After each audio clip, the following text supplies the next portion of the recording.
नमस्कार, I Rachna Agarwal welcome you all in Agarwal classes. आज की जो क्लास है वो 11th क्लास की स्टैटिस्टिक्स की क्लास हो रही है। I hope this is the NCERT book for your statistics and I am going to teach this complete book.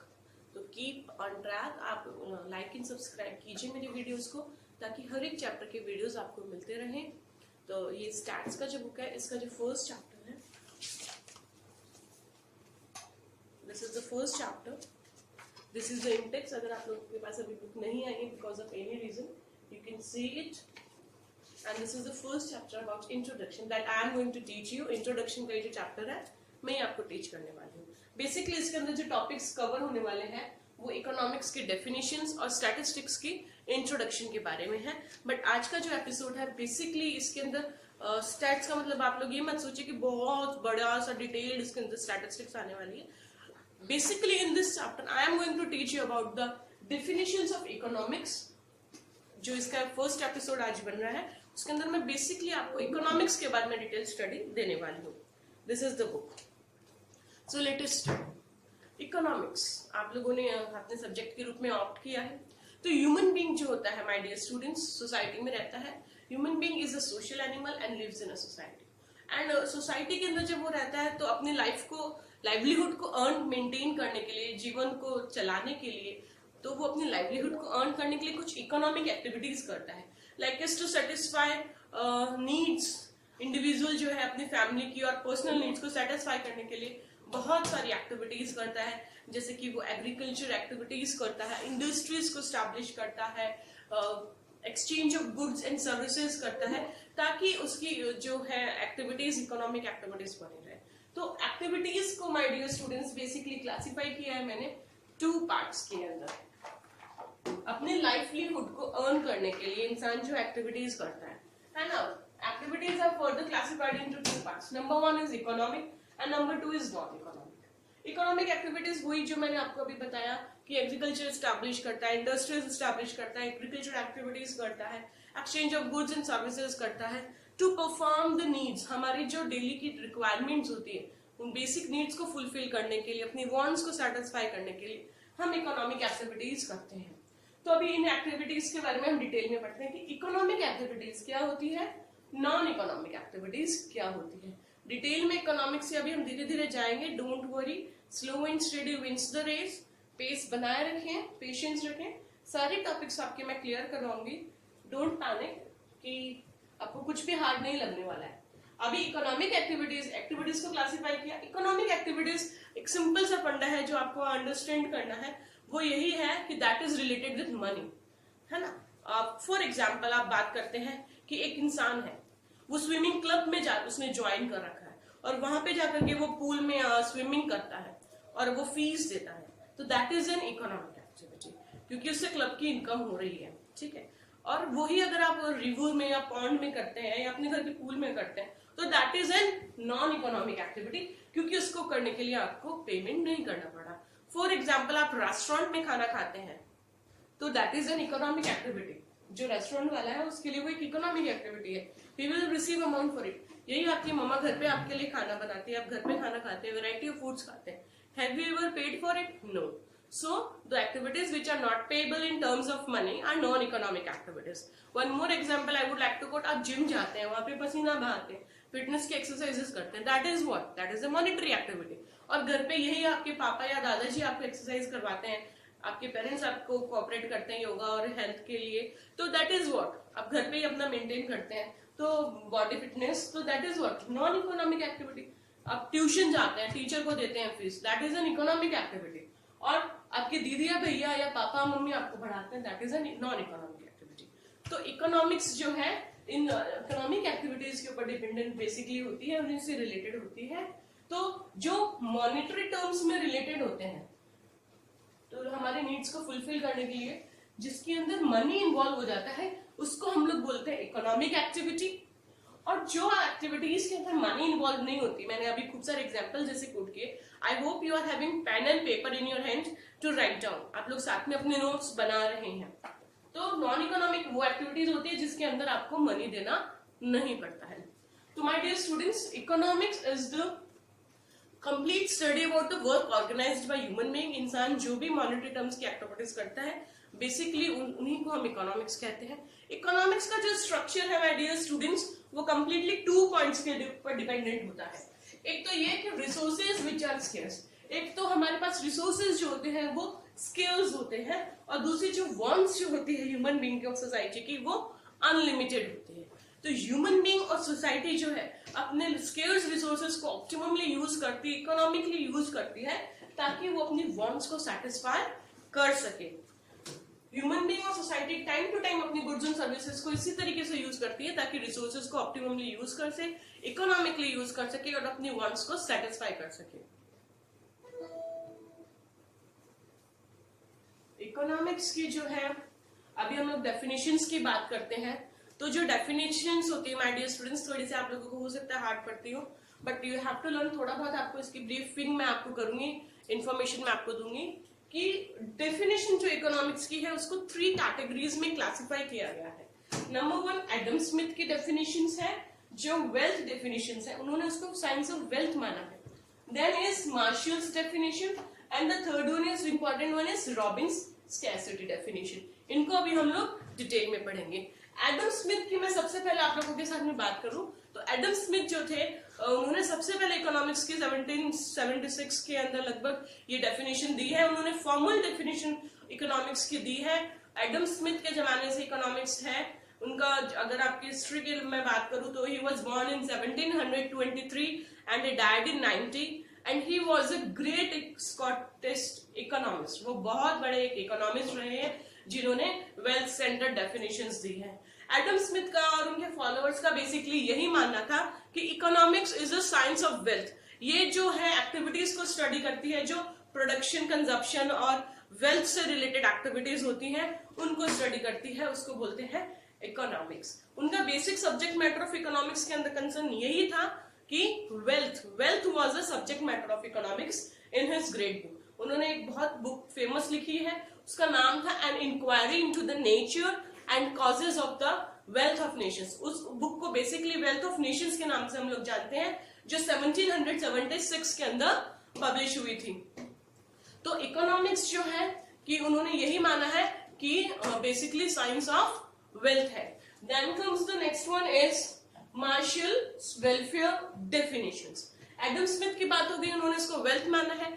Alfred Marshall जो आए, फिर समय बदला स्लोली एंड ग्रेजुअली, वो आए और उनकी एक बुक पब्लिश हुई 1890 के अंदर। और उन्होंने जिस चीज के ऊपर एम्फेसिस किया था, उन्होंने एम्फेसिस किया था ह्यूमन एक्टिविटीज या ह्यूमन वेलफेयर के ऊपर भी एम्फेसिस किया था रेदर देन वेल्थ। तो उन्होंने जो है वेलफेयर रिलेटेड डेफिनेशंस दी थी। Then comes the next important is Robbins की स्कैरसिटी की डेफिनेशन है। ये बहुत ज्यादा एक्सेप्टेड डेफिनेशन मानी जाती है इकोनॉमिक्स के अंदर। इन्होंने 1932 के अंदर अपने book an essay on the nature and significance of economic science, I hope आप लोग लिख रहे होंगे, ये डाटाज आपके काम आ सकते हैं। रॉबिन्सन ने अपनी बुक 1932 में लिखी थी और the name of the book was an essay on the nature and significance of economic science. उसके अंदर रॉबिन्स ने यही कंसिडर किया था कि वेल्थ और वेलफेयर के अलावा कुछ और भी है सब्जेक्ट मैटर। वो क्या है, उन्होंने जो डेफिनेशन दी थी वो मैंने बोर्ड पे नहीं लिखी है, मैं आपको बुक में से ही माय डियर स्टूडेंट्स रीड कर देती हूँ एंड आई होप कि आप लोग वो लिख रहे हैं पेन पेपर में। पॉज प्ले करके आप लोग लिख सकते हैं, रिकॉर्ड कर सकते हैं। Let me read it for you. Robins की जो डेफिनेशंस थी उन्होंने इसको कंसिडर जिस तरीके से किया था, उन्होंने कहा था कि economics is the science which studies human behavior as a relationship between ends and scarce means which have alternative uses. Economics is the science which studies the human behavior. मैं फिर से रिपीट कर देती हूँ। Economics is the science which studies the human behavior related with the ends and the limited and multi-use resources. तो उन्होंने alternative uses की भी उसके अंदर बात की थी कि इकोनॉमिक्स वो साइंस है जो ह्यूमन बिहेवियर को स्टडी करती है। अब उसकी जो डेफिनेशन आई है हमारे पास में, मैं एक बार फिर से आप लोगों के लिए उस डेफिनेशन को रिपीट कर देती हूँ। वो है कि economics is the science which studies human behaviour as a relationship between ends and scarce means which have alternative uses. तो इस डेफिनेशन से माय डियर स्टूडेंट्स 4 बातें निकल के आई हैं जो मैंने अभी आप लोगों के लिए रीड की। इसमें 4 बातें निकल के आई हैं कि ह्यूमन वांट्स जो होती हैं वो अनलिमिटेड होती है। ये हमने अभी आपको बताई थी ये बात कि ह्यूमन की जो वांट्स होती है डे बाय डे मल्टीप्लाई होती है। आज साइकिल है तो हमको कल को स्कूटर चाहिए, स्कूटर हो जाए तो हमको मोटरसाइकिल चाहिए, मोटरसाइकिल चाहिए, उसके बाद में हमको और अच्छे मॉडल चाहिए, उसके बाद में हमें 4 व्हीलर चाहिए। तो नेसेसिटीज लग्जरीज जो है डे बाय डे हमारी इंक्रीज होती है। There is no end of wants. Then comes की रिसोर्सेज की स्कैरसिटी है। द मीन्स और रिसोर्सेज जो भी है सोसाइटी के अंदर in comparison to the demands, in comparison to the wants, scarce है। अगर हमारे पास रिसोर्सेज प्लेंटीफुल होते तो कहीं कोई दिक्कत ही नहीं होती ना। स्कैरसिटी ऑफ रिसोर्सेज तो फंडामेंटल प्रॉब्लम है किसी भी सोसाइटी के लिए। इकोनॉमिक की जो मेन प्रॉब्लम है वो यही है, स्कैरसिटी ऑफ रिसोर्सेज। और जो थर्ड पॉइंट निकल के आया है कि एक ही कमोडिटी के ऑल्टरनेटिव यूजेस होते हैं। और फोर्थ वन जो पॉइंट है वो है चॉइस। हो सकता है आपको थोड़ा सा हार्ड लग रहा हो माय डियर स्टूडेंट्स, बट धीरे धीरे आप वीडियो में जैसे आगे चलेंगे ये सभी बातें आपको और इजी लगने लग जाएंगी। थोड़ा थोड़ा समझ में आ रहा है तो और डिटेल में आपको धीरे धीरे जब आप फ्लो में चलेंगे इसी वीडियो के अंदर या नेक्स्ट कमिंग सीरीज के अंदर, then you will be easily understanding ये जो 4 मेन क्राइटेरियाज मैंने बताए हैं। My dear students, by locating the basic problems of economics, the problem of scarcity and choice, Robbins ने इसको साइंस के नियर अबाउट कर दिया था। उसने साफ साफ समझा दिया था एक आम वर्ड शब्दों के अंदर कि अगर स्कैरसिटी ऑफ रिसोर्सेज नहीं होगी तो वो इकोनॉमिक एक्टिविटी नहीं करेगा। आज मेरे पास में इतना पैसा हो कि मेरी 7 पीढ़ियां घर बैठे खाना खाए तो मेरी फैमिली क्या करेगी? कोई काम करेगी? क्यों कोई ड्यूटी पे जाएगा? कोई बिजनेस करेगा? बिल्कुल नहीं। जब सब कुछ है, किसी चीज की कमी नहीं है, एवरीथिंग इज देयर, हर विश पूरी है, कोई स्कैरसिटी नहीं है, तो कोई इकोनॉमिक एक्टिविटीज नहीं है। और जब कोई इकोनॉमिक एक्टिविटीज नहीं है, नो इकोनॉमिक्स। मैंने ये बातें लिखी भी हैं, आपके लिए ये हिंट वर्ड्स हो सकते हैं जो आपके काम आ सकते हैं। उसके बाद में माय डियर स्टूडेंट्स एक और जो डेफिनेशन आई, day by day slowly and gradually time changes more economics come. तो जो जैसे जैसे नए इकोनॉमिक्स आते जाते हैं, इकोनॉमिक्स की डेफिनेशंस नई नई आती जाती है। इसी रिगार्ड में जो है नोबेल प्राइज विनर रहे हैं, अमेरिकन नोबेल प्राइज विनर है इकोनॉमिक्स के अंदर पॉल सेमुएल्सन। 1970 के अंदर इन्होंने अपने डेफिनेशन दी, वो मैं आपको रीड कर देती हूँ। मेरे पास इतना लिखने का स्पेस इसमें नहीं था तो मैंने सोचा कि मैं डिक्टेट कर दूंगी and you will write down. I hope आप लोग अपना पेन पेपर लेके आ चुके हैं। Now write down, economics is the study of, तो सैमुएल्सन की डेफिनेशन मैं आपको बता देती हूँ जो नोबेल प्राइज विनर रहे 1970 के अंदर, अमेरिकन नोबेल प्राइज विनर की डेफिनेशन है। इन्होंने एक डिटेल्ड डेफिनेशन दी है इकोनॉमिक्स की, इन सभी डेफिनेशंस को मिक्स करके। तो ये एक तरीके से हम कह सकते हैं एक रिसेंट डेफिनेशन है इकोनॉमिक्स की, है ना। तो उसको मैं आपको डिटेल में मैं आपको रीड आउट कर देती हूँ बुक से, you just right it down. Economics is the study of how man in society, economics is the study of how man in society choose with or without the use of money to employ scarce productive resources,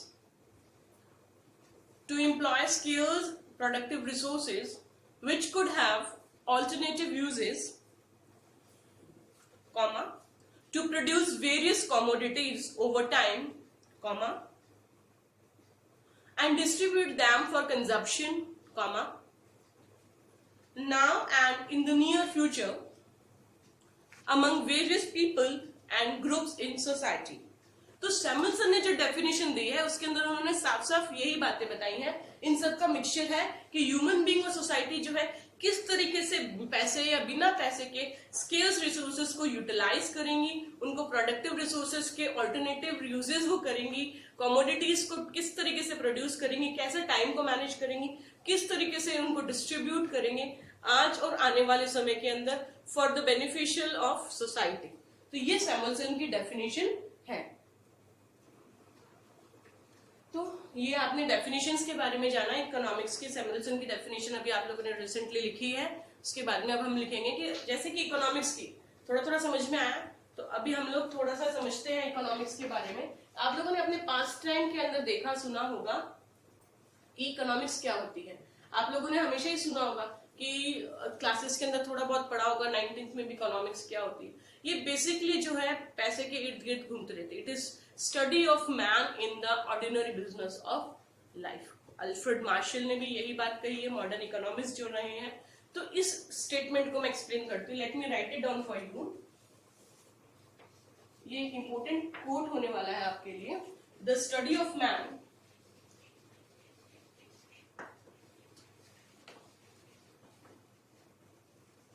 the study of man in the ordinary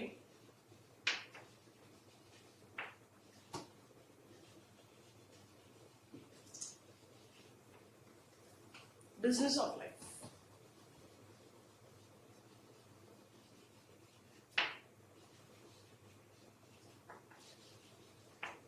अब आप बोलोगे madam ये क्या है, हमको तो समझ में नहीं आया, थोड़ा डिटेल आउट करो। तो बिल्कुल करती हूँ मैं आप लोगों के लिए इस चीज को detail out. Let us understand इसका क्या मतलब होता है। The study of man in the ordinary business of life. एक आम बिजनेस के अंदर इंसान के बिहेवियर को स्टडी करने को इकोनॉमिक्स कहते हैं। तो इसके लिए सबसे पहले जो 4 टर्म्स 3 टर्म्स जो भी होने वाली है वो मैंने कुछ आप लोग के लिए हिंट वर्ड्स बोर्ड पे लिखे हैं। सबसे पहले कंज्यूमर एक टर्म होता है जो आप लोगों को मालूम होना चाहिए। कंज्यूमर क्या होता है, आपकी कोई चीज की रिक्वायरमेंट है, घर में दूध चाहिए होता है सुबह सुबह, तो आप मार्केट गए, किसी रिटेलर दूध वाली शॉप पे गए, दूध की थैली लिया, तो you just went to buy goods to satisfy your और फैमिली वॉन्ट्स। आप अपनी खुद की फैमिली की वॉन्ट्स को सेटिस्फाई करने के लिए आप किसी भी शॉप पे गए, वहां से आपने सामान खरीदा and that is for your consumption. उसको आप यूज करने वाले हैं, कंजप्शन कंज्यूम करने वाले हैं, अपने पर्सनल यूज के लिए यूज करने वाले हैं, अपनी या फैमिली के लिए। तो it can be anything, it can be eatable, it can be your dress material, it can be anything. तो उसको बोलते हैं कंज्यूमर। आप लिख रहे हैं I suppose what is consumer, then come seller. What is seller? जो सामान बेच रहा है प्रॉफिट अर्न करने के लिए, चाहे वो शॉपकीपर हो, तो उसको हम कहते हैं when somebody sells goods to make a profit, तो उसको हम कहते हैं सेलर। प्रोड्यूसर कौन होता है? प्रोड्यूसर जैसे कि इंडस्ट्रियल सेक्टर भी हो सकता है, मैन्युफैक्चरर जो होता है, या फिर किसान जो होते हैं, हमारे फार्मर्स जो होते हैं, वो भी प्रोड्यूसर ऑफ गुड्स ही होते हैं क्योंकि वो अनाज उगाते हैं। When you produce goods, it can be farmer or any manufacturer, then it is called a producer। ठीक है, ये तीनों टर्म्स आप लोगों को अच्छे से समझ में आई होगी। अभी देखिए न्यू टर्म्स आपके लिए, ये तो हो सकता है आपको थोड़ा बहुत मालूम हो। सर्विस होल्डर और सर्विस प्रोवाइडर। देखिए गुड्स के साथ में सर्विस भी इंक्लूड की जाती है। तो what is service holder? Service holder कौन होता है my dear students and viewers? Service holder वो पर्सन होता है जो अपनी सर्विसेज किसी और के यहाँ देता है in lieu of some remuneration. Service holder is a person who gives his service and is employed by another person for some remuneration। जैसे कि एक स्कूल के अंदर मैं जैसे एक टीचर हूँ, मैं किसी स्कूल में काम कर रही हूँ, मैं मेरी सर्विसेज कुछ एक लिमिटेड अमाउंट रेम्यूनरेशन के लिए कहीं और प्रोवाइड कर रही हूँ, तो मैं एक सर्विस होल्डर हूँ। एक डॉक्टर जो है वो किसी हॉस्पिटल में वर्क कर रहा है, then it is a service holder. Then comes service provider. Service provider is a person who provides his services and is the owner of his business। जैसे कि मैं एक टीचर हूँ और मैं अपने कोचिंग क्लास में या मेरी ट्यूशन क्लासेस के अंदर टीचिंग करती हूँ, या फिर एक डॉक्टर जो है वो अपने हॉस्पिटल आवर्स के बाद में घर के ऊपर प्राइवेट में अपने घर पे क्लिनिक पे या फिर डॉक्टर्स जो है पेशेंट्स को चेक करते हैं, उनकी प्रैक्टिस देखते हैं, that is called service provider. ये दोनों टर्म्स आपको समझ में आए, सर्विस होल्डर और सर्विस प्रोवाइडर। तो इन सभी केसेस में आप लोगों ने देखा होगा कि एक इकोनॉमिक एक्टिविटी की जा रही है, जो भी इनके अंदर एक्टिविटी हुई that is done in terms of money, तो it is called economic activity. जैसे कि मैंने आपसे शुरू में ही किया था, एक बार फिर से बता देती हूँ कि economic activities are the ones that are undertaken for a monetary gain. तो दैट इज व्हाट इकोनॉमिस्ट, यही इकोनॉमिस्ट अल्फ्रेड मार्शल ने इस सेंटेंस के अंदर कहा था कि ऑर्डिनरी बिजनेस ऑफ लाइफ के अंदर, अपने आम बिजनेस के जीवन के अंदर जो करते हैं, यही सब बातें उन्होंने कही थी कि इकोनॉमिक एक्टिविटीज उसके अंदर इंक्लूड। मैं एग्जांपल के लिए आपके सामने एक अलादीन का एग्जांपल देना चाहती हूँ कि हम लोग को यूं तो नहीं कि कोई भी सामान आंख बंद किया, इबाइस का बूम चिक चिक बूम, कोई मंत्र बोला और वो काम हो गया। नो, आप लोगों ने स्टोरी सुनी होगी अलादीन की, है ना? मैजिक लैम्प है उसके पास में, अलादीन के पास में, तो आप मानते हो कि अलादीन तो बहुत लकी था, चिराग को चिराग घिसा और उसका काम हो गया। जो कुछ भी उसको जब भी चाहिए था वो मैजिक लैम्प को रख करता, अलादीन के चिराग के जब उसने जीनी आ जाता था और उसके सारे विशेष फुलफिल हो जाती थी। जब उसको घर चाहिए होता तो घर महल मिल जाता था, खाने को चाहिए होता तो खाने को मिल जाता था, इंस्टेंटली उसके लिए सारी सामानें जो थी अवेलेबल हो जाती थी। जब वो किसी को गिफ्ट देना होता था, प्रिंसेस को या राजा को, तो उसके लिए पलक झपकाते ही सब कुछ आ जाता था। बट माय डियर स्टूडेंट्स, वो अलादीन की कहानी है। रियल लाइफ में ऐसा कुछ नहीं होता।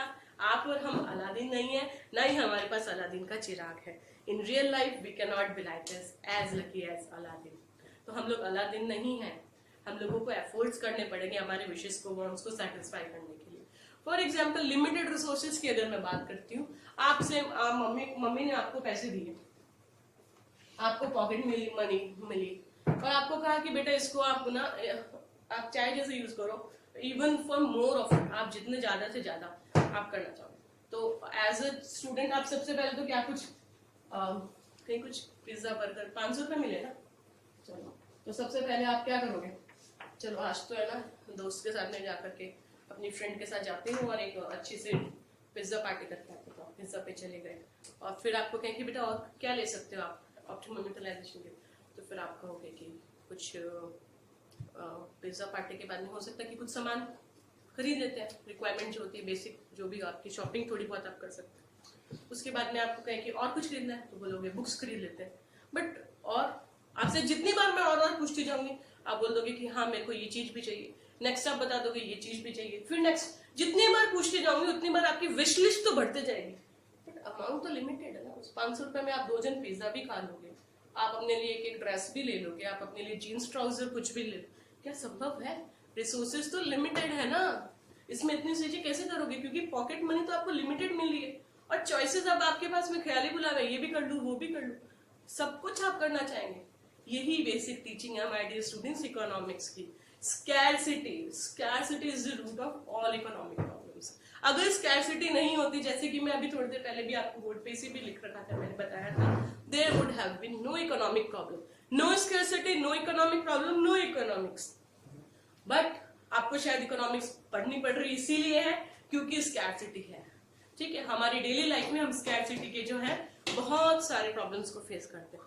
जैसे कि आप लोगों ने देखा होगा, अभी रिसेंट की तो मैं बात नहीं कर रही, बट आप लोगों ने भीड़ भड़ा के देखे होंगे कि आप रेलवे के टिकट लेने गए तो कितनी बड़ी क्यू है, टिकट 100 है, लेने वाले लोग 500 है, बसेस ओवर क्राउडेड होती हैं, ट्रेन ओवर क्राउडेड होती है, एसेंशियल कमोडिटीज की कई बार शॉर्टेज भी हो जाती है ना। आप मूवी देखने जाते हैं तो उसमें बहुत बड़ी लाइन होती है। This is what, this is means limited opportunities and scarcity of resources.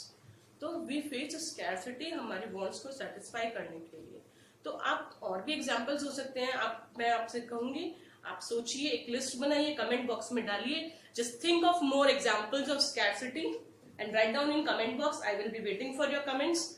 इसका आंसर जरूर दीजिएगा स्कैरसिटी की और एग्जांपल्स के। आप लोग कम से कम each student will write down 2। तो और एग्जांपल्स हम लोग देखते हैं उसके लिए कि क्या हो सकता है कि जो प्रोड्यूसर्स होते हैं उनके पास में भी my dear students resources limited होते हैं और हर प्रोडक्ट का ऑल्टरनेटिव यूजेस भी होता है। ऑल्टरनेटिव यूजेस जो टर्म है, अब मैं आपको वो समझाती हूँ। ऑल्टरनेटिव यूजेस, अभी आप जो समझ रहे हैं वो टर्म समझाऊंगी मैं। ऑल्टरनेटिव क्या होता है? देखिए माय डियर स्टूडेंट्स, जैसे कि आप खाना खाते हैं, एक सिंपल सा एग्जांपल है, आपको रिक्वायरमेंट थी, आपको खाना खाना था, आपको नरिशमेंट आपकी बॉडी को मिल गया। तो जो किसान आपके लिए फूड क्रॉप ग्रो कर रहा है एक पर्टिकुलर लैंड के ऊपर, वो क्रॉप को ग्रो करता है, उसी के ऊपर वो अपनी लेबर को यूज करता है, अपनी लैंड को यूज करता है, रिसोर्सेज, वाटर, फर्टिलाइजर, सभी रिसोर्सेज को at a point of time वो यूज करता है और आपके लिए क्रॉप को ग्रो करता है। एम आई राइट? तो वो ये करने के अलावा और भी तो कर सकता था, ऑल्टरनेटिव यूज। उसके पास लैंड थी, उसके पास रिसोर्सेज थे, लेबर थी, तो वो चाहता था फूड ग्रेन के अलावा कुछ और भी तो ग्रो कर सकता था, नॉन फूड क्रॉप भी तो ग्रो कर सकता था, cotton, jute etcetera. This is called alternative uses. उसी लैंड के ऊपर गेहूं उगाने के बजाय वो कॉटन भी उगा सकता था। दिस इज कॉल्ड ऑल्टरनेट, अपने रिसोर्सेज के alternative uses. So this is called alternative uses of resources. आया समझ में आपको? Alternative uses of resources.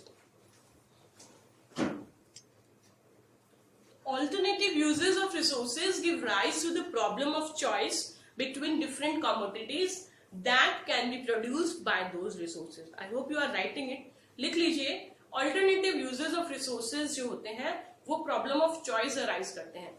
The alternative uses of resources give rise to the problem of choice between different commodities that can be produced by those resources. Example जैसे मैंने आपको दिया, land, labour सब कुछ था, रिसोर्सेज थे, बट उसके बाद फूड क्रॉप भी उगाई जा सकती थी और नॉन फूड क्रॉप भी उगाई जा सकती थी.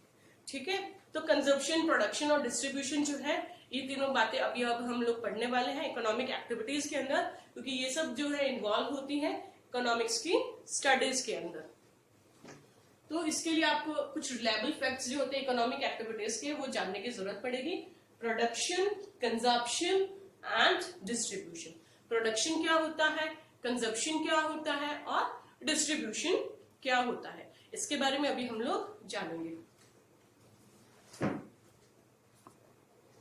तो जो 3 टर्म्स मैंने अभी आप लोगों के सामने बोले, कंजप्शन, प्रोडक्शन और डिस्ट्रीब्यूशन, अभी उन तीनों के बारे में मैं आपको डिटेल आउट करती हूँ. कोई भी फर्म जो होती है मैन्युफैक्चर करती है तो वो सामान डिस्ट्रीब्यूट करती है और कंज्यूमर उसको कंज्यूम करता है और उसके बदले जो रिटर्न देता है वो धीरे स्लोली एंड ग्रेजुअली प्रोड्यूसर के पास पहुंच जाती है. इस तरीके से एक साइकिल ये बन जाता है. फिर भी एज अ नोट्स आपको लिखने होंगे, तो I have written it for you. आप देख सकते हैं, मैं समझा देती हूँ, लिख सकते हैं पॉज प्ले करके. देखिए कंजप्शन क्या होता है. एक कंज्यूमर के पास उसकी गिवन इनकम होती है और उस इनकम को उसको बहुत सारे अल्टरनेटिव गुड्स को खरीदना होता है. उसको चॉइस करनी पड़ती है कि व्हाट टू बाय. उसको सब मार्केट प्राइसेस पता होती हैं, even though he has to choose out of so many goods कि उसके लिए बेस्ट कौन सा है अल्टरनेटिव गुड्स में से. तो this is called the study of consumption. Then comes the next one is production. Production क्या होता है, जैसे कि कंज्यूमर है जो सामान को कंज्यूम करता है, जो मैन्युफैक्चरर या प्रोड्यूसर होता है, इसी तरीके से जो प्रोड्यूसर होता है उसको भी जानना जरूरी है कि वो क्या चूज करे बनाने के लिए, व्हाट टू प्रोड्यूस. मार्केट के अंदर कॉस्ट और प्राइस फैक्टर को ध्यान में रखते हुए, फैक्टर्स को ध्यान में रखते हुए ही हैज टू प्रोड्यूस कि वो क्या बनाए जिससे उसका प्रॉफिट इंक्रीज हो सके. This is called the study of production. Then comes the distribution की जो नेशनल इनकम है उसका जो डिवीजन होना है अलग अलग इनकम ग्रुप्स के अंदर. जैसे कि लेबर जो होता है उसको वेजेस चाहिए होती है डिस्ट्रीब्यूट होने के लिए, है ना, प्रॉफिट्स चाहिए होते हैं, रेंट्स होते हैं, इंटरेस्ट होते हैं. This is called distribution. ये जो टर्म्स हैं इनको मैं एक बार फिर से थोड़ा सा आपको डिटेल आउट कर देती हूँ. डिस्ट्रीब्यूशन के कुछ फैक्टर्स होते हैं.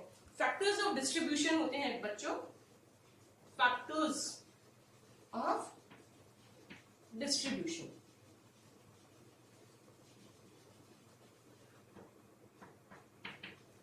फैक्टर्स ऑफ डिस्ट्रीब्यूशन वो होते हैं कि जो भी इनपुट इकोनॉमिक एक्टिविटी के लिए प्रोडक्शन के लिए यूज किया जा रहा है, जो इनपुट किया जा रहा है, जिनसे प्रोडक्शन प्रोसेस हो रहा है, this is known as factor of distribution. आपको लिखना है तो मैं बोल देती हूँ in English that an input used to produce economic good is called factors of production. For example, जो भी फैक्टर्स ऑफ प्रोडक्शन होते हैं आप लोगों को मालूम है, मैंने आप लोगों को बताया है पहले भी, जैसे कि लैंड, लेबर, capital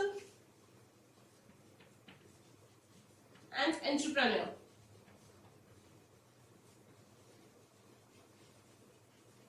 देखिए जो भी लैंड होगी जिसके ऊपर भी आपकी फर्म है, चाहे फैक्ट्री हो, चाहे आपका खेत हो, चाहे आपका शॉप, उस लैंड के बदले आपको क्या चाहिए होता है, उस लैंड के रेवेन्यू के अंदर आपको रेंट चाहिए होता है कि उसका रिटर्न डिस्ट्रीब्यूट होकर के आपको एज अ रिटर्न मिले. लेबर जो होती है, जो काम करती है, वो as a return of distribution आपसे चाहती है कि उसको वेजेस मिल जाए. और जो बंदा कैपिटल लगाता है, कैपिटल इन्वेस्टर जो होता है, वो ये सोचता है कि मुझे इंटरेस्ट मिल जाए. और जो अपने मास्टर्स स्किल को, अपने ब्रेन को यूज करता है, इतना रिस्क उठाता है, उसको एंटरप्रेन्योर कहते हैं, वो सोचता है कि मुझे थोड़ा प्रॉफिट हो जाए. इन सब फैक्टर्स ऑफ डिस्ट्रीब्यूशन की इर्द गिर्द साइकिल घूमती है. तो ये बहुत इंपॉर्टेंट बोर्ड है. I hope you are going to write it. तो अभी आपको समझ में आया कि इकोनॉमिक्स क्या होती है. Economics is the study of various resources scarcity के अंदर जो होते हैं. ठीक है, इकोनॉमिक्स के बारे में हम पढ़ रहे हैं कि economics is the study of how people and society choose to employ scarce resources. अपने स्केर्स रिसोर्सेज को वो किस तरीके से यूटिलाइज करती है, ऑल्टरनेटिव यूजेस के अंदर उसको किस तरीके से यूज करती है, प्रोड्यूस करती है अलग अलग कमोडिटीज को, so that the needs of society and human wants satisfy हो सके और उनको प्रॉपर्ली डिस्ट्रीब्यूट किया जाए. जो भी वेरियस ग्रुप्स थे, वेरियस ग्रुप्स जैसे लैंड, लेबर, कैपिटल और एंटरप्रेन्योर। इनको किस तरीके से डिस्ट्रीब्यूट होगी वो मैं आपको बता चुकी हूँ। तो अभी आपको समझ में आया कि इकोनॉमिक्स क्या होती है, बिल्कुल भी हार्ड नहीं है। अब अगर आप 11th क्लास में हैं, तो अगर आप इकोनॉमिक्स पढ़ रहे हैं और कोई आपसे पूछे why are you studying economics, तो आपका क्या जवाब होगा? मुझे कमेंट बॉक्स में जरूर लिख करके बताइएगा। I will wait for your answer. Tick tick tick. Now let me tell the answer. Economics की आप लोग स्टडीज क्यों कर रहे हैं? ताकि आप लोग जो है इकोनॉमिक्स की वजह से स्कैर्सिटी ऑफ जो रिसोर्सेज हैं उनको मैनेज कर सकें। By studying economics you can behave like a good consumer and you can behave like as a good producer as well। आप करंट प्रॉब्लम्स जो है इकोनॉमी की उनको सॉर्ट आउट कर सकें। आपको वीडियो पसंद आया तो लाइक सब्सक्राइब जरूर करें। धन्यवाद। Thank you.